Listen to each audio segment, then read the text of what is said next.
The morning sun filtered weakly through the tall classroom windows, casting long streaks of light across rows of wooden desks.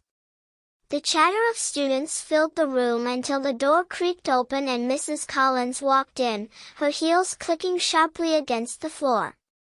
She was known for her strict discipline and even sharper tongue, the kind of teacher who enjoyed pointing out mistakes more than celebrating effort.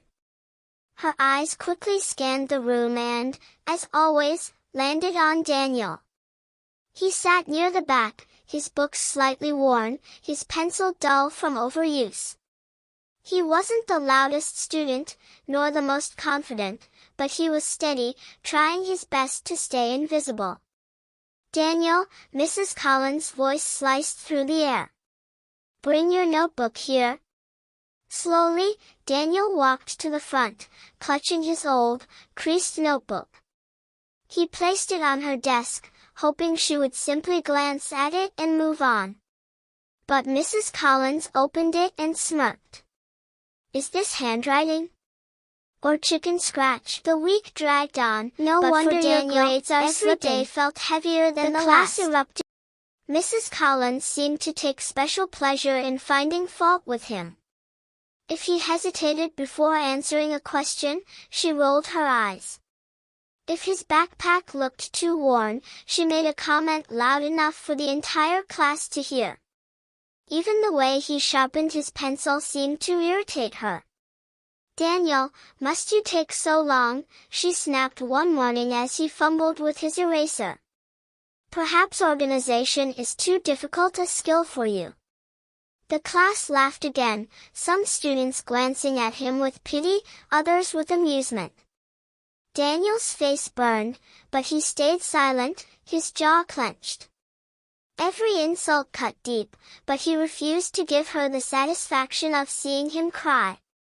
Outside of class, the treatment didn't stop. In the hallways, a few boys mimicked his handwriting, exaggerating squiggly lines to mock him.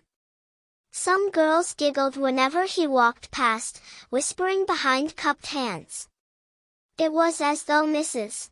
Friday morning arrived with the same gray skies that had hung over Daniel all week. He walked into class quietly, bracing himself for another round of ridicule. Mrs. Collins was already there, her sharp eyes scanning the room like a hawk searching for prey. As the students settled, the door suddenly opened. The room fell silent as a tall man in a crisp navy suit stepped inside. His presence commanded respect without a single word. Behind him, the principal followed nervously, adjusting her glasses and wringing her hands. Mrs. Collins' voice softened instantly. "Good morning, sir," she said, almost too sweetly, her usual sharpness gone. The man nodded, his gaze steady as he scanned the classroom. Then his eyes landed on Daniel. For the first time all week, Daniel lifted his head and felt warmth flood his chest. It was his father, the superintendent. A murmur spread across the room. The students exchanged shocked glances, whispering under their breath. Mrs.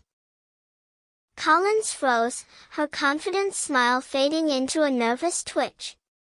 "Good morning, students," the superintendent said firmly. The classroom was so quiet that the ticking clock on the wall felt deafening. Mrs. Collins tried to continue her lesson, her voice trembling as she wrote on the board. But every student could feel the tension, the superintendent was watching, and so was Daniel. The superintendent walked slowly around the room, observing every detail, the desks, the students, the teacher. His calm eyes caught everything, from the messy notes on the board to the nervous way Mrs. Collins avoided looking at Daniel. "Mrs. Collins," he said suddenly, interrupting her mid-sentence. "How do you ensure that every student in this class is treated with respect and fairness?" Her throat tightened. She forced a shaky smile. "Oh, absolutely, sir. I value all of my students equally. I always make sure they feel supported and encouraged."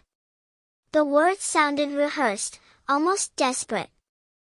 The classroom buzzed with anticipation as Mrs. Collins struggled to defend herself.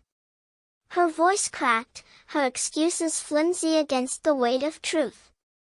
The superintendent stood tall, his expression calm but unyielding. "Mrs. Collins," he said firmly, "teaching is not just about lessons on the board, it is about dignity, respect, and the example you set for your students. You failed in all three." Her lips trembled. "Please, sir, I didn't." He cut her off. "Enough. Every student deserves to feel valued, not humiliated. You may have forgotten that, but I will not allow it in this school." The students sat in awe. For the first time, Daniel felt a surge of pride, not because his father was defending him, but because the truth was finally being spoken aloud. Mrs. Collins lowered her head, shame washing over her. The superintendent turned to the class. "Let this be a reminder. Titles and positions do not give you the right to strip someone else of respect. Real authority comes from kindness and fairness." As the superintendent left the room, Daniel caught his eye. His father gave a subtle nod. It was more than approval, it was a promise that justice had been served.